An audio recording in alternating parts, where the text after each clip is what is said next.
In one of my previous videos, I waxed poetic about Haussmann's Paris, and I can do it again and again because I admire it deeply and sincerely. But if you think for a moment that things were rosy and the conditions were something we should aspire to right now, like this moment, you'd be wrong. Let's take a closer look, shall we? Of course, there was and is a dark side to all that splendor. And as an honest storyteller, I cannot just ignore it. We're not cherry picking facts here. That would be uncouth. So listen. When those glorious buildings went up on those glorious boulevards, Paris, like most major cities around the globe, had a huge problem. There was no sewage system to speak of, and water pressure, where there was water pressure, did not reach the third floor. All that would be rectified. It was part of Baron Haussmann's plan, but not right away. Patience is a virtue, yo.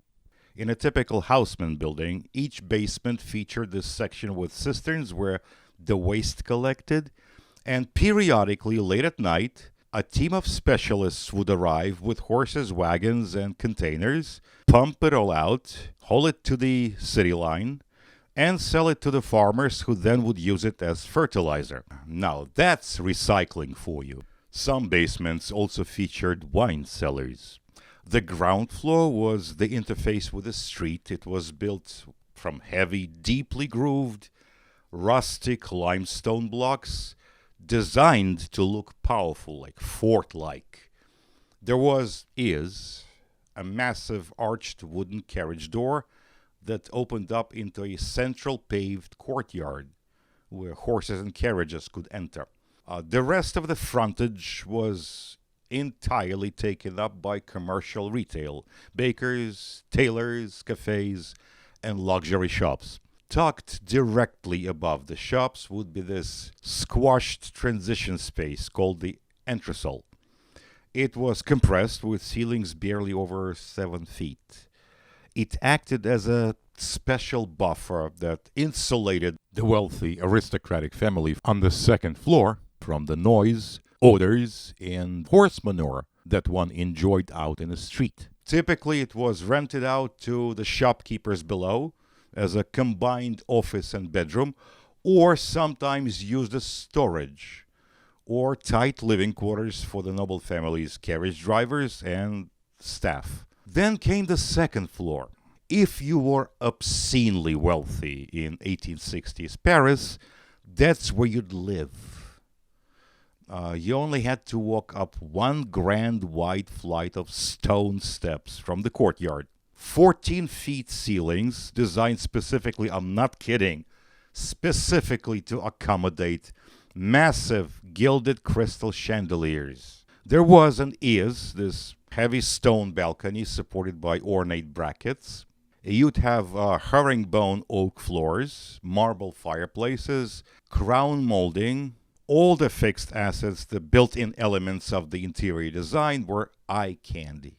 You'd also have a kitchen sink with a single faucet, cold water only. You'd have not exactly water closet, just a tiny compartment called the cabinet de toilette with a porcelain or wooden throne.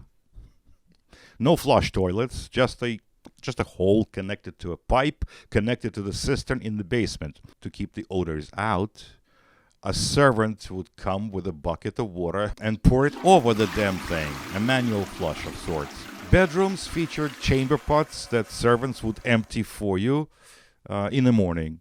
There was no plumbing for a genuine bathroom that came 20 years later. We'll get to that.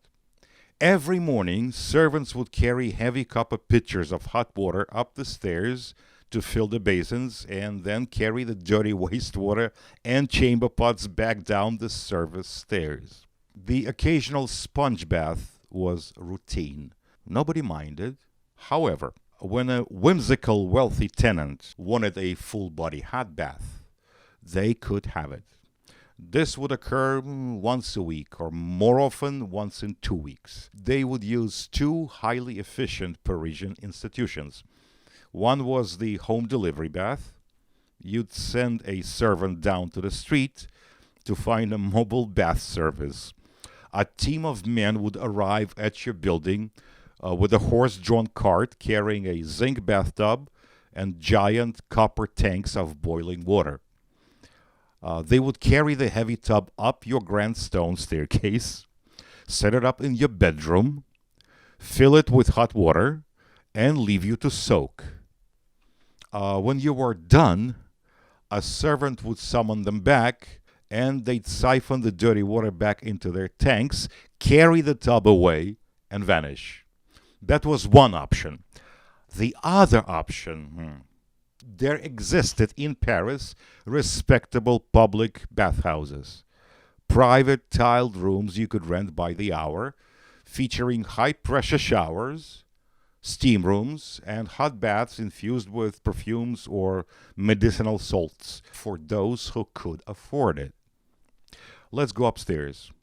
The third and fourth floors would be split into smaller apartments. They often featured individual smaller iron balconies rather than a wrapping continuous one. They'd be occupied by prosperous merchants, successful doctors, and comfortable industrial families, those who could afford a couple of servants but not the entire floor to themselves. That's not entirely accurate. Eat your pudding. All right, geez. The fifth floor was a long walk up, and the rent was relatively low. They normally had continuous plain stone balconies, mimicking the grandeur of the lower floors, but lacking the intricate stone carvings. The apartments would be occupied by the petty bourgeoisie, young lawyers, lower-level bureaucrats, and other losers, plus academic families that had respectability but not any serious money. Finally, the sixth floor was tucked behind the steep slate incline of the classic Mansard roof. That was mostly the domain of the invisible workforce, servants' rooms. They were only accessible via a narrow, dark service staircase at the back of the building. The rooms were tiny, freezing in winter, scorching hot and humid in summer, drafty, and needless to say, completely devoid of plumbing. Apart from the servants, bohemians, perpetually broke poets, musicians, and painters, could be squeezed in, or the occasional poor student. In that sense, those rooms in brand new Haussmann's buildings weren't any different from the attic rooms in the Latin Quarter. You'd have a chamber pot in the room, no heat, no water. Some people managed to get hold of potbelly stoves and use them when they could afford firewood, which was expensive, which naturally raises a few spicy questions. For instance, what you see in the first and fourth acts of La Bohème, an opera by Giacomo Puccini, both acts being set in a room shared by a painter and a poet. Is it all true?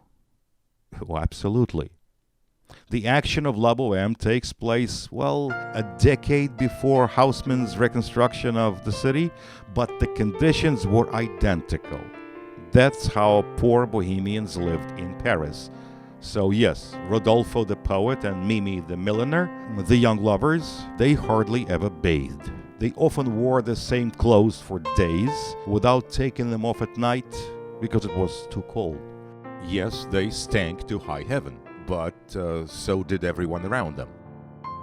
It wasn't perceived as unseemly or gross.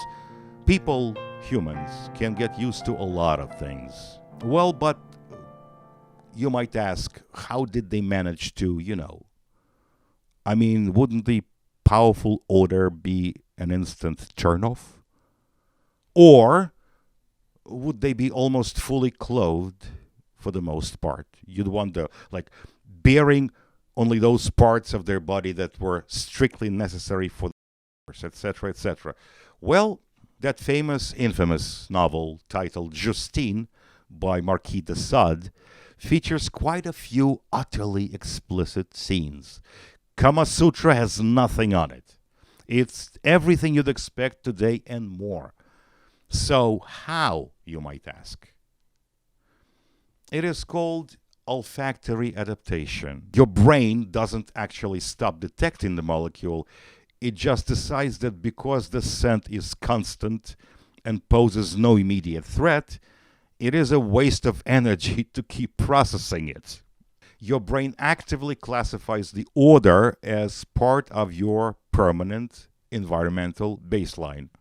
A bourgeois family sitting in a Haussmannian apartment on the second floor knew in theory that thousands of gallons of waste sat in the masonry pit directly beneath their feet, and that the vertical pipe running through the pantry walls was coated in grime.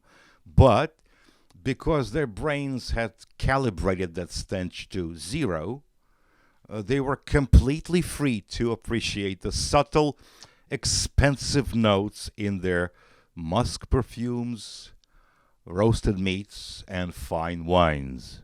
Listen, before we continue, please support this channel by subscribing to my Patreon. My Patreon consists entirely of videos that you won't see on YouTube. Videos not about architecture, but other highly important and respectable matters, such as culture, history, music, art, the economy, and much, much more. Lots of fascinating stories. No ads, yo. What? No ads. Oh, that's right. No ads, no interruptions. Thank you. Now let's get back to the splendor and misery of Haussmann's Paris. While torturing his librettist, as was his ghastly habit, Illica, who based the libretto of the opera on a French novel, Puccini suggested scenes and details to him, drawing on his own experience in Milan. Yes, he himself had lived in the exact same conditions in an attic room. Yes, he and his roommate actually did burn a fully completed act of the roommate's play in the stove to get warm. And yes, Puccini himself did sell his overcoat to get money for food and rent. Beastly cold in winter, scorching hot in summer, very little food, no indoor plumbing, nobody bathed for weeks. Some folks withered and died of what back then was called consumption, and what we know today as TB, and all kinds of contagious stuff. But generally speaking, as I just said, it wasn't only the poor who suffered from poor hygiene. It was pretty much everybody in Paris to various degrees. Were there exceptions? Absolutely. I know of at least one such exception. Ready? I'm happy to report that Baron Haussmann, the prefect in charge of the reconstruction of Paris, was a notorious germaphobe. When he moved to his state-sponsored apartment at the Hotel de Ville, he modified it dramatically. It was on the second floor, I think, so there was no problem with water pressure. He installed a bath and a needle shower. He installed piping that drained the water from the bath and the shower to whatever passed for a sewage system in those days. He bathed at least once a day, often more, in cold water. When he visited a neighborhood that struck him as especially dirty, he rushed, upon conclusion of his business there, he rushed home to change his clothes. Then things changed. Eugène Belgrand, Haussmann's right-hand man, built massive aqueducts that carried water to Paris using nothing but a consistent slope, the Roman way. The water arrived with enough natural gravitational potential energy to be stored in massive elevated reservoirs. Once the new system went online in the 1860s, the upper floors became more livable, leading to the eventual installation of the first functional bathrooms in the 1880s. Haussmann knew Belgrand's aqueducts were coming, so planning ahead, he built the city's underground framework to handle it. And then the elevator came, with which every Haussmann building was retrofitted. They installed it either in the spiral staircase as well, or attached it to the outside wall in the courtyard. They were small but efficient. The combination of running water and the elevator made the upper floors more desirable. except for the Mansard. Once the landlords realized this, they evicted the petty bourgeoisie from the third floor and the fourth floor, fifth, whatever, and began to advertise the wonderful views as a prime amenity. And yes, the views were and are breathtaking. Some landlords knocked down non-load-bearing walls, merging two or more small apartments into one spacious one. This attracted wealthy people, both old money and Philistines, and soon all those glorious Haussmann buildings were out of the average citizen's price range, pretty much, except for the Mansard. The First World War destroyed the traditional structure of live-in domestic service. The massive loss of life, combined with the rise of industrial factory jobs, meant that young working-class men and women suddenly had alternatives to spending 16 hours a day waiting hand and foot on a rich family. At the same time, the domestic technologies enabled by modern plumbing and electricity, such as vacuum cleaners, gas stoves, washing machines, meant that a wealthy family no longer needed a gang of 5 or 6 full-time servants just to keep the apartment functioning. And so some of the servants had to change professions, while others became cleaners or housekeepers. Instead of living in the attic and being on call around the clock, they worked by the hour. They would commute into the city center in the morning and return home at night. Because these workers could no longer afford to live in the historic center of Paris, they migrated outward. Initially, they settled in the Zone, a squalid, semi-illegal ring of shantytowns that popped up just outside of the city walls, the old city walls. This continued until after World War II. By the 1950s and 1960s, France faced a severe housing crisis. The state's solution was a massive, aggressive construction campaign. At the taxpayers' expense, the state built vast concrete housing projects in the outer ring of the city, soulless and repulsive, utterly depressing. What about the Bohemians? Landlords didn't want them. The attics eventually emptied out, were used as storage space, or more recently converted into expensive bachelor pads.